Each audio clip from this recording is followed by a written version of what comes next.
మహిళా రిజర్వేషన్లు డీలిమిటేషన్ బిల్లులు నిన్న పార్లమెంట్లో జరిగిన పరిణామాలపై Sakshi TV managing editor Kancharla Yadagiri Reddy విశ్లేషణ ఇప్పుడు చూద్దాం. वाले सदस्यों के कम से कम 2/3 बहुमत द्वारा पारित नहीं हुआ.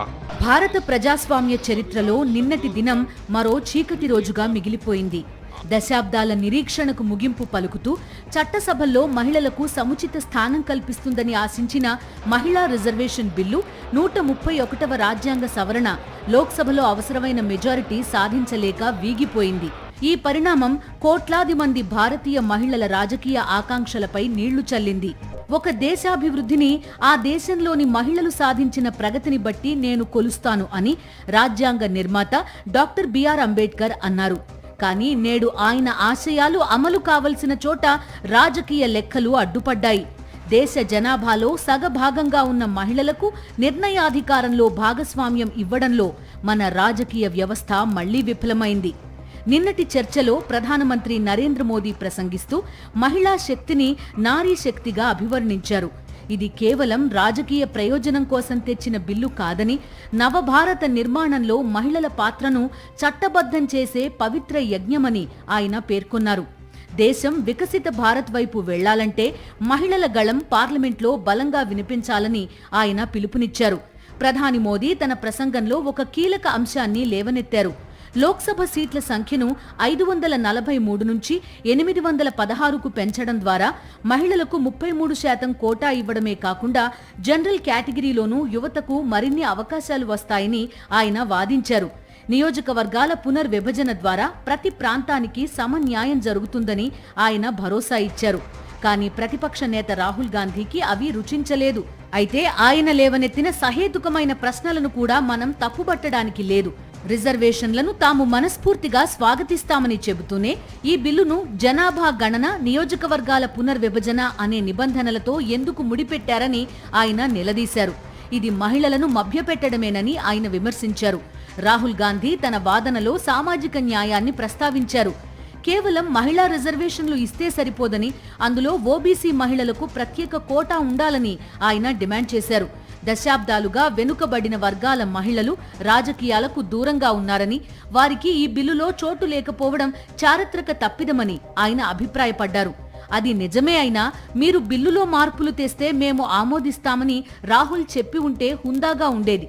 అంతేకాదు కాంగ్రెస్ పార్టీకి మంచి పేరు వచ్చేది.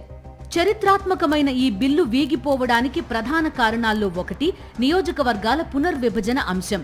సీట్ల సంఖ్య పెంచితే జనాభా నియంత్రణను సమర్థవంతంగా అమలు చేసిన ఆంధ్రప్రదేశ్, తెలంగాణ, కేరళ, తమిళనాడు, కర్ణాటక వంటి దక్షిణాది రాష్ట్రాల ప్రాతినిధ్యం తగ్గిపోతుందన్న ఆందోళన ప్రతిపక్షాల్లో బలంగా ఉంది. దీనివల్ల ఉత్తరాది రాష్ట్రాల ఆధిపత్యం పెరుగుతుందన్న వాదన సభలో తీవ్ర చర్చకు దారితీసింది. ఈ బిల్లు ద్వారా లోక్సభ స్థానాలు 816కు పెరిగి ఉంటే దాదాపు 273 కొత్త స్థానాలు అందుబాటులోకి వచ్చేవి. ఇది రాజకీయాల్లోకి రావాలనుకునే యువతకు, ముఖ్యంగా వారసత్వ రాజకీయ నేపథ్యం లేని సాధారణ యువతీ యువకులకు ఒక సువర్ణావకాశం. కానీ బిల్లు వీగిపోవడంతో ఆ కొత్త ద్వారాలన్నీ మూసుకుపోయాయి. మహిళా రిజర్వేషన్ల కోసం పోరాటం ఇవాళ మొదలైంది కాదు. 1996లో దేవేగౌడ ప్రభుత్వం మొదలుపెట్టిన ఈ ప్రయత్నం వాజ్పేయి హయాంలోనూ, యూపీఏ కాలంలోనూ అనేక ఒడిదుడుకులను ఎదుర్కొంది. 30 ఏళ్లుగా ఈ బిల్లు ఏదో ఒక సాంకేతిక కారణంతో వాయిదా పడుతూనే ఉండడం మన రాజకీయ వ్యవస్థలోని చిత్తశుద్ధి లోపాన్ని ఎత్తిచూపుతోంది. నేటికి మన లోక్సభలో మహిళల ప్రాతినిధ్యం 15% కూడా దాటలేదు. ప్రపంచంలోని అనేక చిన్న దేశాలు కూడా మహిళలకు 30 నుండి 50% ప్రాతినిధ్యం ఇస్తుంటే, ప్రపంచంలోనే అతిపెద్ద ప్రజాస్వామ్య దేశమైన భారత్లో ఈ అంకె ఇంత తక్కువగా ఉండడం ఆలోచించాల్సిన విషయం. సమాజంలో మహిళలు శాస్త్రవేత్తలుగా, పైలట్లుగా, పారిశ్రామికవేత్తలుగా రాణిస్తున్నారు. కానీ చట్టాలను రూపొందించే చోట మాత్రం వారికి అడ్డుగోడలు ఎదురవుతున్నాయి.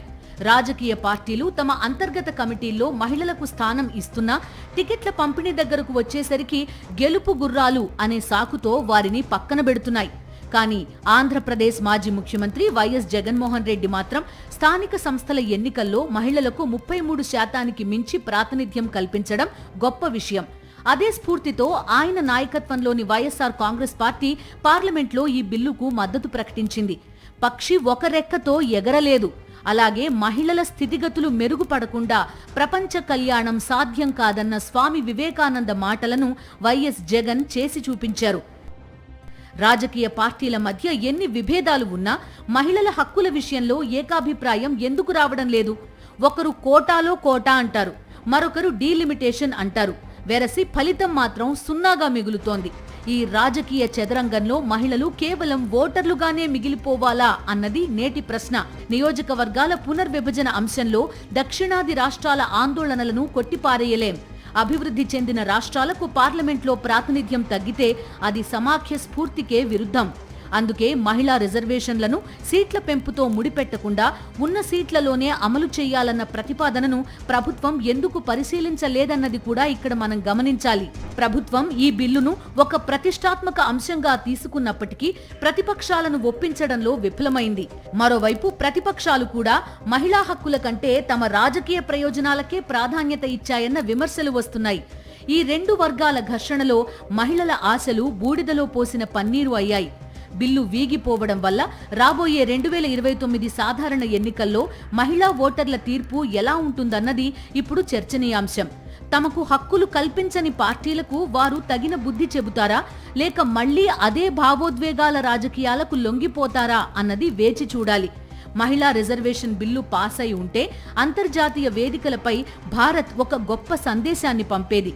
మహిళా సాధికారతలో మనం అగ్రస్థానంలో ఉన్నామని చెప్పుకునే అవకాశం ఉండేది.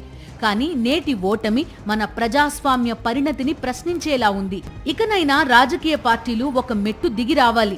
మహిళా రిజర్వేషన్లను రాజకీయ అస్త్రంగా కాకుండా ఒక సామాజిక బాధ్యతగా గుర్తించాలి. రాజ్యాంగ సవరణకు అవసరమైన సంఖ్యాబలం కోసం అన్ని పార్టీలు కలిసి ఒక ఉమ్మడి ప్రణాళికను రూపొందించుకోవాలి. చివరగా నేటి ఓటమి రేపటి విజయానికి పునాది కావాలి. పార్లమెంట్ మెట్లెక్కే ప్రతి మహిళా ప్రతినిధి దేశ భవిష్యత్తును మార్చే శక్తిగా ఎదగాలి. రాజకీయ పార్టీలు తమ లెక్కలు పక్కన పెట్టి సగభాగం ఆకాశాన్ని సగభాగం అధికారంతో నింపే రోజు కోసం మనము ఎదురుచూద్దాం.